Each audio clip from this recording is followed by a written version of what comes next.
Students to Kirti's learning lane. So आज हम continue करेंगे क्लास 9th का chapter number 1 matter in our surrounding. So if you are new to my channel then don't forget to like, share and subscribe. So the next characteristic of particles of matter is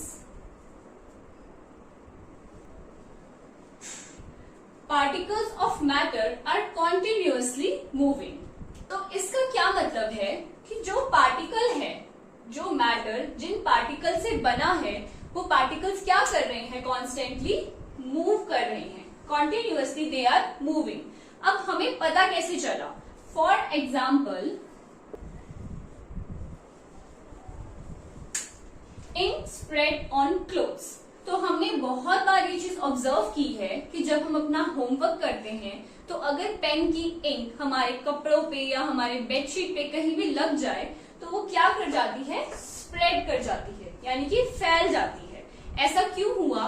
because जो particles है matter के, वो क्या कर रहे हैं? Continuously move कर रहे हैं। Now the question is that why the particles are moving.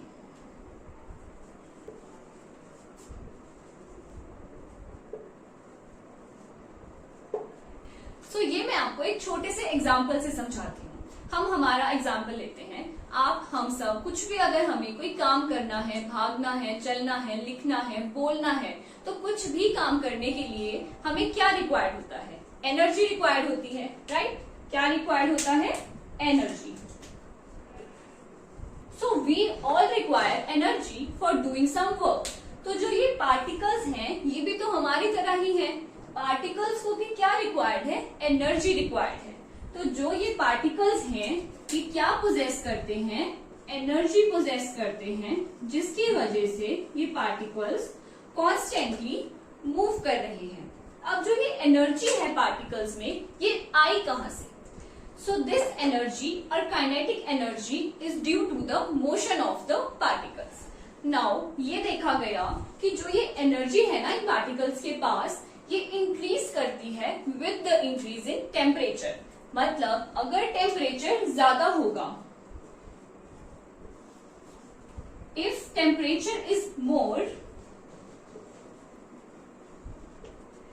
Then kinetic energy is also more. अगर किसी भी पार्टिकल का, किसी भी मैटर का हम टेम्परेचर बढ़ाएंगे तो ये काइनेटिक एनर्जी भी क्या करेगी? इंक्रीज कर जाएगी, राइट? तो अगर काइनेटिक एनर्जी इंक्रीज करेगी तो उसका मोशन यानी कि जो मूवमेंट है वो भी इंक्रीज कर जाएगा।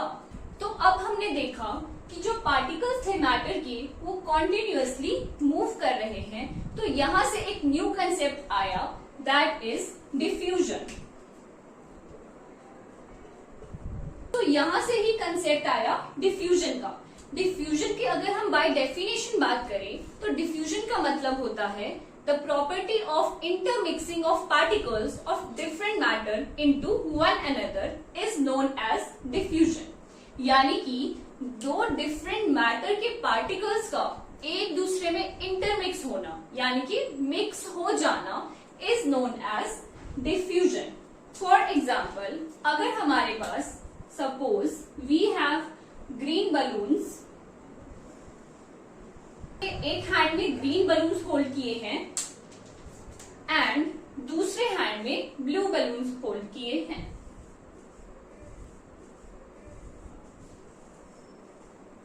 तो अभी हमारे राइट हैंड में ब्लू बलून्स हैं एंड लेफ्ट हैंड में ग्रीन बलून्स हैं।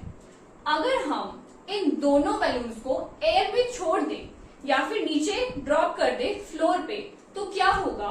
ये ग्रीन बैलून्स और ब्लू बैलून्स अलग अलग ना रह के एक दूसरे में मिक्स हो जाएंगे। यानी कि कुछ ऐसे ग्रीन होगा, फिर ग्रीन बैलून होगा, then you will see some blue balloons, then again green balloon, then blue balloon, then blue balloon. तो इस तरह से ये सारे बलून्स आपको फ्लोर पे मिक्स दिखेंगे, कुछ ग्रीन कुछ ब्लू। ऐसे सेपरेटली ग्रीन या फिर सेपरेटली ब्लू नहीं दिखेंगे। तो इसी प्रॉपर्टी को हम बोलते हैं डिफ्यूजन, यानी कि जो पार्टिकल्स का इंटरमिक्सिंग हो रहा है। और ये इंटरमिक्सिंग क्यों हो पाया? बिकॉज जो मैटर के पार्टिकल्स हैं वो कॉन्टिन्यूअसली मूव करते हैं। तो अब क्वेश्चन आता है कि क्या ये डिफ्यूजन का कंसेप्ट ओनली सॉलिड्स में होता है या लिक्विड्स में होता है या गैस में होता है। तो जो डिफ्यूजन है it can be seen in all three states of matter, solids में भी, लिक्विड्स में भी एंड गैस में भी डिफ्यूजन की जो प्रॉपर्टी है वो देखी जाती है। The third property is the particles of matter attract each other.